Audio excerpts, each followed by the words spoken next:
Welcome to the Outthinker podcast. Each week, we talk with forward-looking strategists and innovators that are challenging the status quo, leading the future of business, and shaping our world. I'm your host, Kaihan, founder of the Outthinker Strategy Network.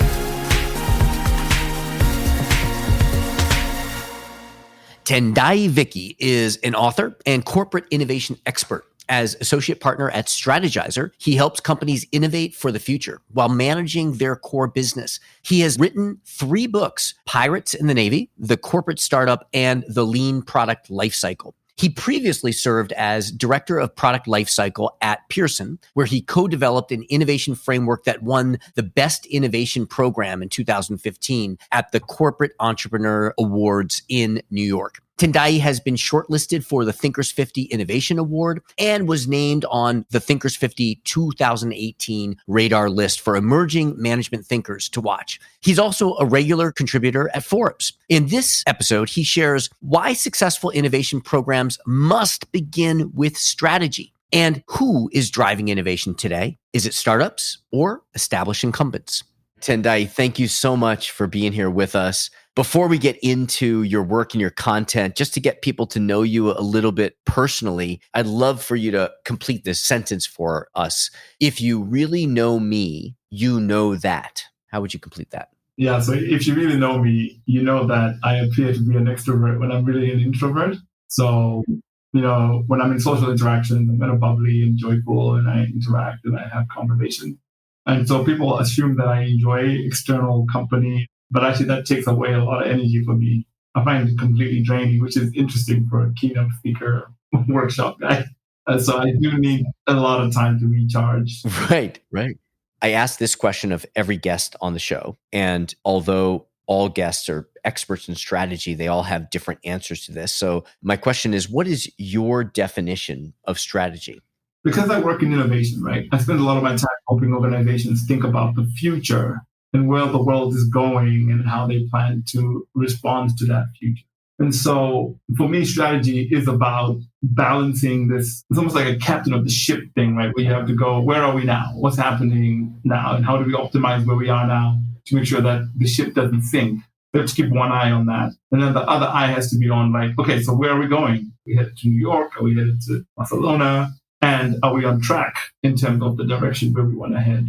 For me, that's strategy, right? It's about making explicit what our intentions are in terms of where we want to go, and then also making clear where we are now and what we need to do to sort of stay afloat where we are. Got it. So both the short game and the long game, being able to look at your feet and look out at the horizon, that makes a lot of sense. So I know your area of expertise and your passion is around innovation. And I kind of think of innovation as at least related to or part of strategy. What got you interested in strategy? I actually think that the decision of where you innovate has to be strategic. One of my pet peeves is when I meet heads of innovation and they say, my job is to let 1,000 flowers bloom. There's no such thing as a bad idea. And I just think it sounds good in the sense that you want to democratize innovation. And yet it's very rare that I've ever found an innovation that has succeeded without some strategic connection. And so I believe from my experience that every innovation project inside an organization should be an expression of the strategic intent, which requires then that leaders have to form a strategic intent about the future and where they want to go. They need to come up with, sometimes I refer to it as an innovation thesis, which is a point of view about where the world is going and how organizations are going to use innovation to respond. And then the projects are spawned off of that thesis. If you think about venture capital firms, for example, right? You're like Fred Wilson, like everywhere you go, the moment they know that you're a VC guy, everybody who's got a startup idea coming to you going, I have an idea. Look at my pitch deck, et cetera, et cetera. So how do you make the choice of which ones of those ideas to invest in? You don't want to just invest in anything that sounds impressive to you in the moment. You have to come up with an investment thesis. So most venture capital firms have an investment thesis. They have a point of view about where the world is going and which startups they're going to invest in so they can profit from that shift in the world. Thesis need not necessarily be correct, because the outcomes of the ideas you invest in will tell you whether you're directionally correct. But the only way you can know that you're directionally correct is to make the thesis in the first place. So That's where I fell in love with strategy. I fell in love with strategy because it is a way for directing innovation activities in a manner that then allows the organization to see whether it's making progress, but also it helps the innovation teams because their projects are much more likely to be absorbed and scaled if they're aligned with the strategic intent of the organization versus if they're like off to the left somewhere and then they have to brute force try and get them adopted. So then which comes first in your view? Is it understand the strategy and know where to innovate and then look for innovations? Or is it innovate, 1,000 flowers bloom, and then choose which ones fit the strategy? Or is it both? I think that, yeah, the strategic intent has to come first, but in the sense that the question is what informs strategic intent? So that's the pre-strategy process, right? Which is what does inform your strategic intent? And your strategic intent can be informed by an exploration about what's happening in the world, where all the shit's happening, what is the disruption risk of our own current business model, and where are all those disruptors coming from? So there are things that feed into the strategic intent. And then the strategic intent becomes the canvas upon which the innovators then bloom their 1,000 flowers. I can't remember who it was saying constraints really matter, right? Like there's nobody who's going, oh man, I wish Picasso didn't have that canvas to paint on. That canvas was constraining his creativity. You know, nobody ever says things like that, right? But when it comes to innovation, which is like, yeah, it's greenfield, just do whatever. And that actually reduces the likelihood of success. It doesn't increase the likelihood of success. Yeah. I think creativity is spurred by constraints. What work of yours has been most adopted and are you most known for? I'm known as the truth teller to corporate innovators.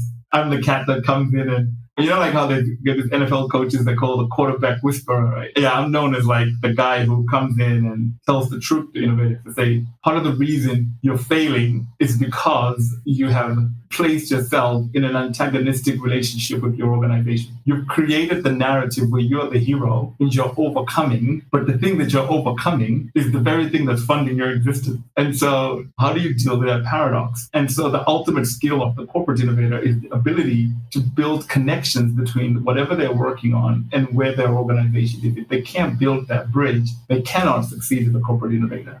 And so I'm the guy that comes and tells that. That's what I'm known for. Pirates in the Navy, the corporate startup. I'm known for telling that truth to corporate innovators. And why do you think that contribution is important? Like what can strategists use that insight for? We celebrate the entrepreneur so much. You know that from your own work, right? And so a lot of people think that in order to succeed as an innovator in any space is to be a maverick, a disruptor, a rebel, a pirate, et cetera, et cetera. A lot of corporate innovators adopt those behaviors from the entrepreneurship culture and they bring them into the corporate space, but it doesn't really work. It creates unnecessary hurdles. Like it's already hard to work on an idea, have customers like the idea, create something customers like and sell the idea. You don't then need to add extra hurdles of people that are actively rooting for you to fail because you carry yourself around like as if you're Elon Musk and you work in a company full of idiots. And so that's the one barrier I would love for innovators to just lower for themselves. Just go, it's not necessary to be that way. It's more important to be collaborative, build bridges, and that increases your likelihood of success. And that success has to matter more than any sort of moral debates that you're having with your company.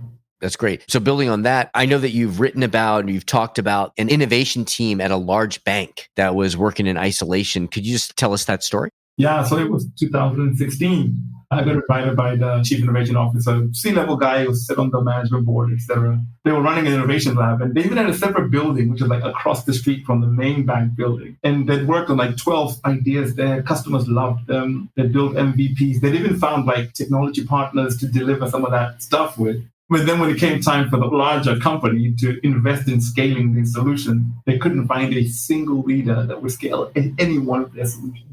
Not even one. So they spent like a couple of years working on this. And then they spent another year trying to convince people to adopt the things that they'd come up with. The world had moved on. So they were really struggling. When I started working with them, I had to say, okay, so when you started working on this, which strategy did it fit inside the company? And they're like, oh, right, we didn't even think about that. Okay, well, which leader indicated any interest that they might scale this if it became successful? Did you have any champions internally? So they didn't have any of those things in place. And so after we'd done a bit of work, they then decided, okay, from this point on, we're only going to work on those ideas where we can identify a champion, we can identify a strategic fit. And I left them with that thought. But actually, the tragedy of it was that it was too late.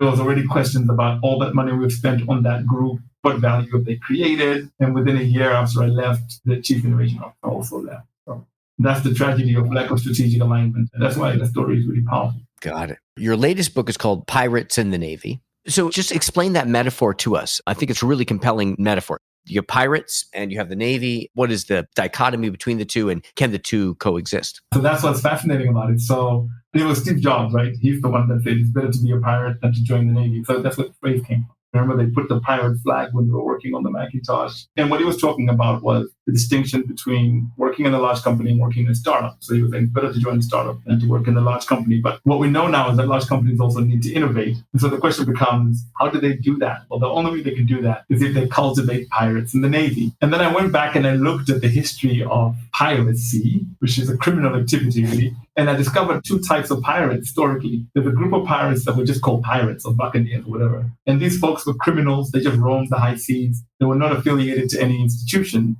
They were basically criminal. Like if anyone found them, they had the right to kill these guys. The opposite of that was a group of pirates still, but they were called privateers. And privateers were pirates that worked for a specific government. So for example, Sir Francis Drake was considered Queen Elizabeth's privateer. And his task was to go and target enemy ships. So they would be raiding, looting enemy ships and bringing that loot back to the mother country. So Sir Francis Drake was knighted. And so the question I always have for innovators is, who's waiting for you when you return with your discovery or when you return with stuff that you've done? And if there's no one waiting for you on the other side, then you're just a pirate. But if you're going to be a pirate in the Navy, you have to be a privateer. And think about institutionalizing that. So privateers would get something called a charter. They called it a letter of marque, which was a charter from a royal charter that approved of the work that they were doing. So you can think of royal charter as strategic guidance, for example. And then you can go and actually explore. And people are interested in what you're going to discover rather than just head off on your own and go, I'll be back. Fascinating. I love that metaphor. One of our guests on this podcast, Rob Wolcott, he has this metaphor of, I don't think it's his, but he kind of borrowed it, was you have the fortress and you have the ship. And so you want people out in the ship looking for the new thing. But your point about having a charter, having a mission, having a strategy so that you're bringing something back that kind of fits what the fortress is looking for is important and powerful. Awesome. I have a number of questions for you, but we're coming up towards the top of our time with you. So let me just hit you with a few quick questions. Of all the strategic advice that you've gotten, and you've gotten to study and work with some of the top thinkers and practitioners of strategy, what framework or idea has been most impactful for you? The problem is I can't name where I got this from. That's frustrating me, right? But there's this notion that to respond to the future, you have to start from where you are and move from there. One of the things that I think companies struggle with, or at least innovators working inside large companies, they're often reaching for things that are so far away without really considering like where they're sitting as an organization. And the definition of a strategic intent as well, remember, is that you can take a point of view about the future, but then you also have to think about how you get to that future. And the way you get to that future is like starting where you are, analyzing where you are, making next steps, thinking about it, making decisions, and then planning the roadmap out. So start from where you are. Got it. And what's your favorite framework or tool that you like to use? Yeah, so I have a number of favorite frameworks and tools, right?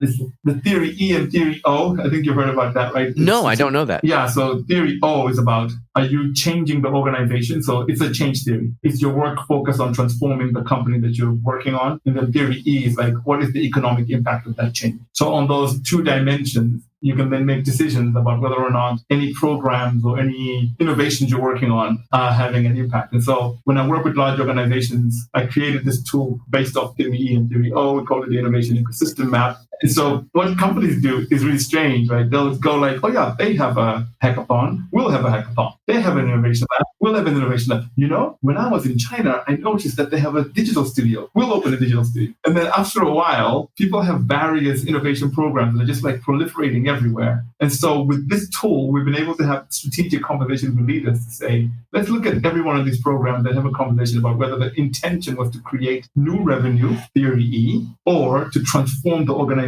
so you can develop innovation capabilities, theory O. And then we start to map this across this 2x2. And what we discover is a whole bunch of stuff goes into the bottom quadrant, like no economic impact and no transformational impact. Like, why are you running these programs? A couple of examples come up, like the innovation tours to Silicon Valley for the C-suite, whatever, things like that, right? It's like, why are we running these things? Like, what was the intent? And how can we design them? So the point is not to close the program, but how can we design them so they can start to move up either the transformation, organizational change part, or the economic impact? Fascinating. Wow. Yeah. It doesn't make sense, but it fits my experience as well. So let me ask you one more question before we close our time with you. What are you working on now? What's coming up next? And how can people connect with you and learn from you? I work at Strategyzer. I'm associate partner at Strategyzer, Strategyzer.com. And so Alex and I just wrapping up our work on Alex Osterwalder. Yeah, Alex Osterwalder. Yeah, sorry. It's Alex to me, my buddy. So we're working together on a white paper on a concept that we call innovation readiness, which is really how we can help companies move from innovation theater to doing things that have impact. We focus on, again, what I told you, building the right innovation programs that are either focused on changing the organization or having economic impact, having a balanced portfolio that covers all types of innovation from like efficiency all the way through breakthrough, transformational innovation, and also just making sure we have the right culture with the right leadership support, incentives, etc. for the team. Great. And so Strategyzer.com would be the best way for us to access that white paper and your existing and future work. Awesome. Yeah, exactly. Strategyzer.com. I've also got my own personal TendaiViki.com. TendaiViki.com. Great. All right. And we'll add that to the notes as well. Cool. Thank you. Tendai, thank you so much for joining us. I believe you're joining us from where again? I'm in Zimbabwe right now, yeah. And my family's from here. In Zimbabwe right now. And, great. Just on a visit. Beautiful, beautiful. Yeah, I've gotten to spend a little bit of time in that part of the continent, at least a little bit. And thank you so much for taking the time to be with us. Thank you. Thank you for having me. Much appreciated. Thank you to our guests. Thank you to our producers, Karina Reyes and Zach Ness, our editor, and the rest of the team. If you like what you heard, please follow, download, and subscribe. I'm your host, Kaihan Krippendorf. Thank you for listening. We'll catch you next week with another episode of Outthinkers.